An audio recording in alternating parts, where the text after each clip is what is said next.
you can create some very interesting textures using a couple common household items. The first is table salt, which I have in this little film canister, and the second is rubbing alcohol. I've taken some out of this bottle and poured it into this little spray bottle, but I can use both, and basically I'm going to drip it on the page after I paint down a nice juicy watercolor wash. So I get lots of water, and I want to get lots of paint. I'm going to swirl that around. I want the paint to be really juicy, really dark if I can get it. And I'm going to paint it down very, very quickly. And I don't have to be neat about this, I just want to get a lot of the paint down. Get it spread out. And then I'm going to sprinkle the salt on it and either spray or sprinkle a little bit of the rubbing alcohol. And those items will create some really interesting effects and some interesting textures. So if I take the salt, I just want a pinch of it, and I'm going to sprinkle a little bit into the wet paint.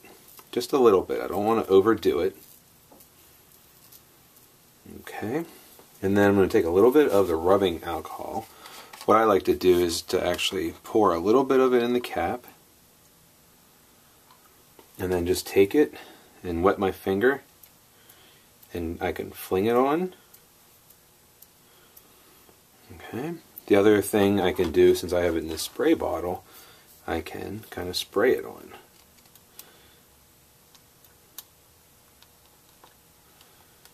I'm trying to be really gentle so I don't spray out a whole lot of the alcohol. Oops, got a little too much, but when that dries, that's going to create a really interesting texture.